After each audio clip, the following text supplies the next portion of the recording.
अब लगभग लगभग आपकी ऑपरेटिंग एक्टिविटीज चलेगी 4 से 5 क्लासेस की। अगर मैं बोलूँ 90% ये जो टॉपिक टिका हुआ है किस पे टिका है? Operating activity. जिसको ऑपरेटिंग एक्टिविटी आ गया उसको इन्वेस्टिंग और फाइनेंसिंग तो 3 क्लासेस में खत्म हो जाता है। टोटल अगर मैंने बोला टॉपिक के अंदर 12 या 13 या 14 क्लासेस लगेंगी, उसके अंदर 90% क्लासेस किस पे लगेगी? Operating activity. हाँ, ऑपरेटिंग एक्टिविटी का ही टेस्ट होगा। सबसे इंपॉर्टेंट है आपकी ऑपरेटिंग एक्टिविटी, और उसके बाद इन्वेस्टिंग और फाइनेंसिंग हार्डली कुछ टाइम लेते हैं। अब देखो नीचे डेफिनेशन लिखी है, अब पूरा डिटेल में समझेंगे क्या होती है ऑपरेटिंग एक्टिविटी। देखो किसी बिजनेस के लिए ऑपरेटिंग एक्टिविटी डिफरेंट होती है, ध्यान से पूरे एकदम दिमाग खोल के। Operating activities are the principal revenue producing activities of the enterprise and other activities that are not investing and financing activity. क्या ये मैंने ऊपर समझा दिया? जो एक्टिविटी इन्वेस्टिंग नहीं है, जो फाइनेंसिंग नहीं है, तो वो कौन सी है? Operating activity. और ऑपरेटिंग एक्टिविटी क्या है? अब जैसे कोई एग्जामिनर पूछे बेटा व्हाट इज ऑपरेटिंग, सर जो इन्वेस्टिंग नहीं है, जो फाइनेंसिंग नहीं है, वो कौन है? Operating activity. ठीक है, तो ऐसे नहीं मानेगा ना, आपको क्या बोलना पड़ेगा? Principal revenue producing activity of the company और ऑपरेटिंग एक्टिविटी। फिर आप समझा भी दोगे, अब थोड़ा बहुत आपको पता ही है ना। चलो अब देखो देखो देखो देखो देखो देखो एग्जाम्पल्स ऑफ ऑपरेटिंग एक्टिविटीज।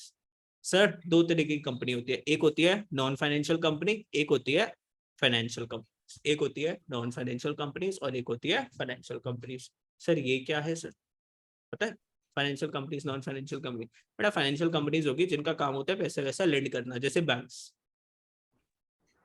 ठीक है, या फिर NBFC, non banking financial companies, या फिर फाइनेंशियल इंस्टीट्यूशंस। ये सारी क्या है? फाइनेंशियल कंपनीज, जिनका पैसा क्या होता है? लोगों को लोन्स देना। समझे मेरी बात? और बाकी नॉन फाइनेंशियल कंपनीज कौन हो गई? सारी, जैसे मेरी क्या कंपनी है? Non financial company. आप लोग क्या चला रहे हो? Non financial company. बेटा हम थोड़ी ना बैंक चला रहे हैं, हम में से कोई यहाँ पर कोई बैठा है जिसके पास बैंक हो या खुद के पास बैंक हो? कोई नहीं। तो हम सब किस में आएंगे? Non financial companies. क्वेश्चन भी अधिकतर एग्जाम में कौन सा आएगा? सारा नॉन फाइनेंशियल कंपनीज का। लेकिन ये समझा रहा है कि फाइनेंशियल कंपनीज और नॉन फाइनेंशियल कंपनीज के बिजनेस के अंदर थोड़े थोड़े से चेंजेस होते हैं, ठीक है। समझे मेरी बात? नहीं समझे तो फाइनेंशियल कंपनीज में कौन आ गए? बैंक्स आ गए, NBFC, non banking financial companies. अब सर ये नॉन बैंकिंग फाइनेंशियल कंपनीज और बैंकिंग कंपनी में क्या डिफरेंस होता है, पता है आप लोगों को? किसी एनबीएफसी का नाम बता सकते हो? एनबीएफसी। अभी आपसे अगर मैं बैंक के नाम पूछूंगा तो बता दोगे सर एचडीएफसी बैंक हो गया सर, आईसीआईसीआई बैंक हो गया सर, एक्सिस बैंक हो गया सर, एस, बहुत सारे नाम है सर, देना बैंक हो गया सर, लक्ष्मी बैंक हो गया सर, ठीक है, बहुत सारे बैंक हो गए और बहुत फनी फनी नाम भी और बैंक हो गए। अब बात करते हैं एनबीएफसी। एनबीएफसी का नाम पता है किसी? बजाज फाइनेंस सुना है? Sir Bajaj finance. हाँ बोल से हाँ, दो। टाटा कैपिटल। हाँ मुथूट फाइनेंस, टाटा कैपिटल, बस एक ही पता था। Muthoot finance, Bajaj finance. अब ये पता है क्या होता है? ये एनबीएफसी और बैंक में क्या डिफरेंस होता है? बेटा बैंक के अंदर आप अपनी क्या डाल सकते हो? सेविंग्स डाल सकते हो, है ना। जो एक्स्ट्रा पैसा घर में पड़ा होता है वो डाल देते हो आप अपने बैंक के अंदर। लेकिन एनबीएफसी में ऐसे नहीं कर सकते। एनबीएफसी का सिर्फ एक ही काम होता है, आपको लोन देना। क्या देना? आपको लोन देना। ना तो ये आपको चेक दे सकती, ना ये आपको डेबिट कार्ड दे सकती। जैसे बैंक में आपको एक डेबिट कार्ड मिलता है ना, जिससे एटीएम में जाके आप पैसे निकाल सकते हो। इसका सिर्फ काम क्या, पता है क्या होता है? सोनली सिर्फ आपको लोन देना। ठीक है, नॉलेज के लिए याद रखना बिल्कुल। तो एनबीएफसी का मेन बिजनेस क्या है? आपको लोन देना। ना ये आपको चेक की फैसिलिटी देती, ना आपको डेबिट कार्ड की फैसिलिटी देती, क्रेडिट कार्ड की फैसिलिटी दे देती है। किसकी फैसिलिटी? क्रेडिट कार्ड की फैसिलिटी। बजाज फाइनेंस के क्रेडिट कार्ड आते हैं जिससे आप लोग शॉपिंग कर सकते हो, है ना। और बाकी ये बैंक आपको डेबिट कार्ड भी देते हैं, क्रेडिट कार्ड भी देते हैं, चेक भी देते हैं, सेविंग्स बैंक अकाउंट भी ओपन कर सकते हो, बहुत सारी चीजें होती है। चलो अब मुद्दे पर आते हैं। नॉन फाइनेंशियल कंपनीज के लिए ऑपरेटिंग एक्टिविटी से क्या क्या एग्जांपल्स है? देखो, cash receive from sale of, cash receive from sale of goods and services. अब देखो किसी का बिजनेस होता है गुड्स का, किसी का बिजनेस होता है सर्विसेज का। आपने अपना सामान बेचा, गुड्स बेचा तो आपके पास पैसे आए, सर्विसेज दी तो आपके पास पैसे आए। जैसे मेरा बिजनेस है सर्विसेज देने का, मैं सर्विसेज देता हूँ, पैसे आते हैं। तो ये क्या है? हमारा ऑपरेटिंग एक्टिविटी, ठीक है। कैश रिसीव फ्रॉम, बेटा रॉयल्टीज, फीस एंड कमीशन।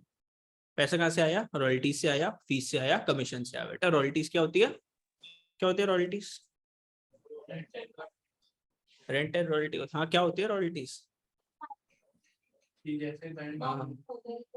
हाँ हाँ हाँ, और क्या होती है सिद्धार्थ अरम रॉयल्टी? पता नहीं रॉयल्टी सर। इको में पढ़ा था, रॉयल्टीज, रेंट एंड रॉयल्टी का। क्या हाँ होता था इको एक में पढ़ा था ना, नेशनल इनकम में। हाँ वो, हाँ हाँ अरे जैसे मान लो कि बताओ। अगर एक आपने मान लो एक बुक बना दी, एक बहुत अच्छी सी बुक बना दी, अब जैसे टीएस ग्रेवाल है, इसकी हर साल न्यू बुक आती रहती है, इसको क्या मिलती रहती है, पब्लिशिंग हाउस से रॉयल्टी मिलती रहती है। क्या मिलती है? रॉयल्टी मिलती है। या फिर मान लो आपने एक नई प्रॉपर्टी परचेज करी, आप नया घर बना देते, खोदते खोदते आपको पता चला इस घर के नीचे तो पेट्रोल निकला, क्रूड ऑयल निकला। पेट्रोल नहीं निकलेगा, क्रूड ऑयल निकलेगा।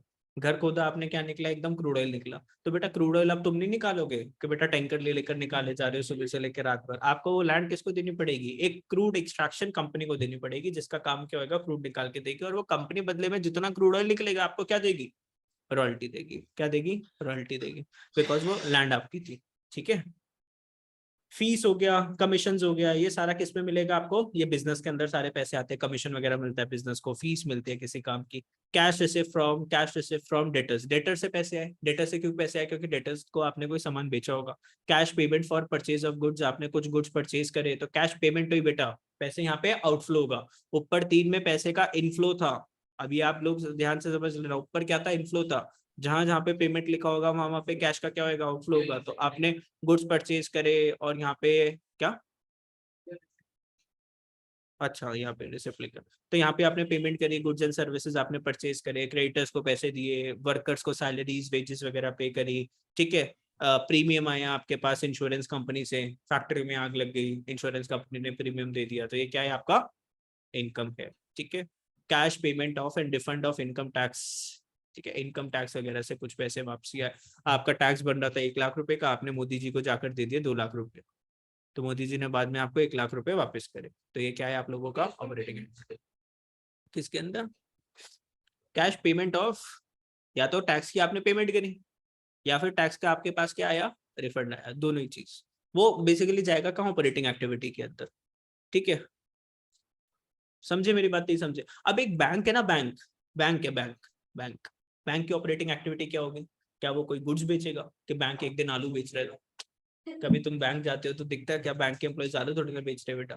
तो बैंक क्या बेच रहा है बेटा? आप लोगों को परचेज कर रहे हो, आप उन लोगों से सिक्योरिटीज परचेज कर रहे हो। सिक्योरिटीज का मतलब क्या होता है? जैसे शेयर्स वगैरह, वो कंपनीज के शेयर्स वगैरह भी बेचते हैं। या फिर बैंक क्या कमाता है आपको? लोन देके इंटरेस्ट कमाता है।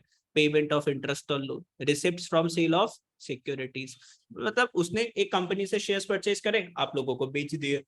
लोन लेकर आया आरबीआई से, आरबीआई से सस्ते में लिया लोन और आप लोगों को लोन दे दिया। तो इसकी बेसिकली ऑपरेटिंग एक्टिविटीज है ये सारी। डिविडेंड रिसीव्ड ऑन सिक्योरिटीज, ठीक है, इसके पास डिविडेंड आया सिक्योरिटीज से। ठीक है। अब interest received on loan given, इसने हमें जो लोन दिया था हमने इसको इंटरेस्ट दिया, तो ये इसके लिए क्या हो जाएगी बेटा? इनकम हो जाएगी। अब देखो ध्यान से समझना, ध्यान से समझना। देखो मैं एक चीज आप लोगों को समझाता हूँ, थोड़ी सी क्लैरिटी लो। ये आप लोगों फटाफट से देखना, एक बार अच्छी फोटो नहीं बनी, ध्यान से। मान लो ये आप लोग कौन हो बेटा? आप लोग, ठीक है, ऐसे। अब आप लोगों के पास बहुत सारे क्या हो गए? पैसे हो गए। एक दिन लेट सपोज आपके पास 50,000 रुपीज जुड़े हुए। क्या जुड़े हैं? 50,000 जुड़े हैं। और आपने एक कंपनी में पैसे लगाए, और वो है रिलायंस इंडस्ट्रीज के अंदर आपने पैसे लगाए। यहाँ पे छोटे से मुकेश अंबानी बैठे हैं पैसे लेने के लिए। तो आपने ध्यान से देखना, आपने कंपनी में कितने पैसे इन्वेस्ट करे बेटा? 50,000 इन्वेस्ट करे। मुकेश अंबानी बदले में आपको क्या देगा? शेयर्स में डिविडेंड देगा, है ना? शेयर्स के ऊपर क्या पे करेगा जी? डिविडेंड पे करेगा। देखो इस बुक के अंदर 2 चैप्टर है, एक चैप्टर नंबर 1 अप, और chapter number 2 Reliance industries. Chapter number 1 में आप हो, ठीक है, आप लोगों, आप लोग कौन हो? इन्वेस्टर्स। आप लोग कौन हो? इन्वेस्टर्स। और यहाँ पर कौन है?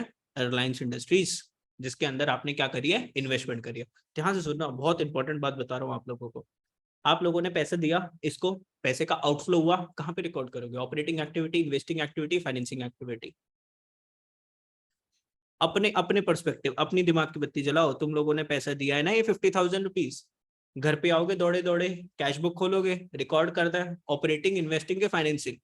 फिर याद आएगा, देखा सर की क्लास में अच्छे से पढ़ लेते तो आज हम अच्छे से रिकॉर्ड कर पाते। हाँ बोलो।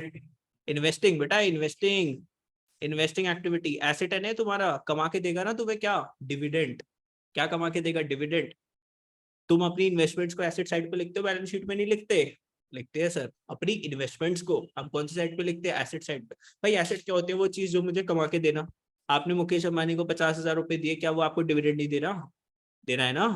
दे रहा है, ठीक है, तो किस में लिखोगे? Investing activity. तुम लोग, अच्छा मुकेश अंबानी किस में रिकॉर्ड करेगा? मुकेश अंबानी के पास ये 50,000 है, ये किस में रिकॉर्ड करेगा? बोलो सिद्धार्थ धर्म, किस में रिकॉर्ड करेगा? Financing bank activity account. के अंदर। किसमें करेगा? फाइनेंसिंग एक्टिविटी के अंदर, क्योंकि ये जो 50,000 रुपए किस में डालेगा? अपनी कैपिटल में, बिजनेस में डालेगा, उसकी बिजनेस की कैपिटल बढ़ेगी और कॉम्पोजिशन साइज भी इंक्रीज होगा, कॉम्पोजिशन भी बदला जाएगा। समझे मेरी बात? नहीं समझे? समझे? यस सर समझे। चलो अब एक बात बताओ, ये जो इंटरेस्ट है ना, ये इंटरेस्ट आपको पे कर रहा है, ये आपको क्या पे कर रहा है? Interest paid. और आपके पास क्या हो रहा है? Interest received. भाई ये बंदा तो क्या आपको पे कर रहा है ना? इंटरेस्ट पे कर रहा है, या डिविडेंड आप बोल सकते हो। क्या पे कर रहे हैं? आपको डिविडेंड पे कर रहा है ना, और आपको बेटा क्या मिलेगा? Dividend received. अब आप लोगों के पास पैसा आएगा डिविडेंड से, इसको कहाँ पे रिकॉर्ड करोगे? आप लोगों के पास पैसा आया ना डिविडेंड से, आप कहाँ पे रिकॉर्ड करोगे? और वो बंदा दे रहा है तो वो कहाँ पे रिकॉर्ड करेगा? सोचो, थोड़ा सा दिमाग। वो बंदा ऑपरेटिंग में करेगा।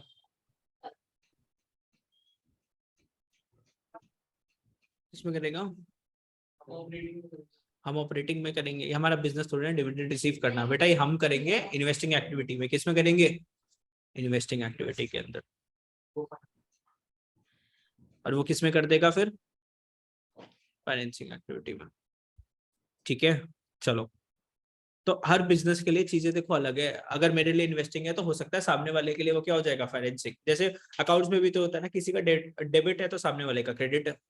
मेरा पैसा जा रहा है तो उसके लिए इनकम हो रही है, मेरे लिए एक्सपेंस है तो सामने वाले के लिए इनकम है। अभी इन चीजों को बहुत डिटेल में अभी और पढ़ेंगे, टेंशन ना लो। पेमेंट ऑफ सैलरीज, बोनस वगैरह पे करे किसको? एम्प्लॉइज को। तो बैंक में भी तो एम्प्लॉइज काम करते हैं, उनको सैलरी बोनस वगैरह पे करा तो किसमें जाएगा? फाइनेंसिंग। कंपनीज है, ऑपरेटिंग एक्टिविटी में जाएगा। चलो आगे, अब ध्यान से देख रहा हूं। For a computer manufacturing company, manufacturing and selling of computer is the principal revenue producing activity. एक कंप्यूटर बनाने वाली कंपनी ना, कंप्यूटर बनाने वाली कंपनी, उसके लिए कंप्यूटर बेचना और खरीदना क्या है बेटा? Operating activity. लेकिन आप अपनी कंपनी में कंप्यूटर लेकर आए तो आपकी कौन सी एक्टिविटी हो जाएगी? Invest asset. ठीक है। For a trading company, purchase and sale of goods. एक ट्रेडिंग कंपनी के लिए जिसका काम ही क्या होता है? एक से खरीदा और दूसरे को प्रॉफिट लगा के बेच दिया, उसके लिए परचेज एंड सेल क्या है? Principal revenue producing activities. For a finance company, मतलब बैंक वाली कंपनी, उसके लिए लोन देना या लोन लेना क्या है बेटा? Operating activity. लेकिन एक कंपनी जो कि बैंक नहीं है, मान लो तुम लोग बैंक नहीं हो, तुम बैंक से लोन लेकर आए तो तुम्हारी क्या है? Financing activity. लेना भी फाइनेंसिंग एक्टिविटी, देना भी फाइनेंसिंग एक्टिविटी। लेकिन बैंक के लिए वही चीज क्या है? Operating activity. बात समझते हो नहीं समझते? ठीक है, कोई बात नहीं, फाइनेंसिंग एक्टिविटी। लोन तो लाया ना, ठीक है। चलो इलस्ट्रेशन नंबर 1 स्टार्ट करें। Identify which of the following activities are classified as, बस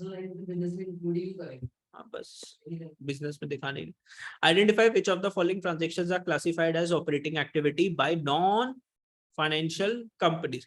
मतलब आपको ऑपरेटिंग एक्टिविटी चुन चुन के निकालनी है, और कौन सी कंपनी का दिमाग में होना चाहिए? Non financial companies. मतलब अगर तुम्हें इंटरेस्ट और लोन दिखेगा तो ऐसे तुम्हें टूट नहीं जाना कि सर इंटरेस्ट और लोन दिख गया, कुछ दिख गया, वो नॉन फाइनेंशियल कंपनी का ऑपरेटिंग एक्टिविटी है। ठीक है, अभी हमें क्या निकालना है? ऑपरेटिंग एक्टिविटी निकालना है बाय नॉन फाइनेंशियल कंपनीज, मतलब जो बैंक से रिलेटेड नहीं है। अच्छा देखो, cash receive from sale of goods, क्या ये ऑपरेटिंग एक्टिविटी है एक नॉर्मल बिजनेसमैन के लिए? हाँ जी sir. Cash paid for purchase of goods, क्या ये ऑपरेटिंग एक्टिविटी है ना? एक तो कैश रिसीव्ड हो गया गुड्स बेच के, और कैश पेड हो गया, मतलब गुड्स परचेज करके लाया और गुड्स बेचा, ये क्या है? Operating activity. Payment end of salaries and wages, हाँ जी सर ऑपरेटिंग एक्टिविटी है sir. Payment of interest on loan, नहीं सर, ये क्या हो जाएगी आप लोगों की? फाइनेंसिंग एक्टिविटी हो जाएगी। आगे, पेमेंट रीपेमेंट ऑफ लोन, जो लोन के पैसे जो लाए थे वो आपने वापस कर दिए, कौन सी एक्टिविटी हो जाएगी आप लोगों की? फाइनेंसिंग एक्टिविटी हो जाएगी, ऑपरेटिंग एक्टिविटी नहीं है। Purchase of machinery, machinery purchase करी, कौन सी एक्टिविटी है? इन्वेस्टिंग एक्टिविटी, तो ऑपरेटिंग नहीं है। डिविडेंड पेड, नहीं सर, ऑपरेटिंग एक्टिविटी नहीं होगी dividend paid. Sale of car in cash, car बेच दी कैश के अंदर, नहीं sir. Commission received, yes sir, business में कमीशन वगैरह मिलती है। Cash receive from trade receivables, debtor से पैसा आया, यस सर, ये भी अपनी क्या है, ऑपरेटिंग एक्टिविटी। किसी को किसी पॉइंट में डाउट है तो पूछ लो, वेट कर रहा हूँ मैं यहाँ पे, ये आपके आंसर्स लिखे हुए, कोई डाउट है तो पूछ लो एक बार सारे पॉइंट्स को पढ़ के।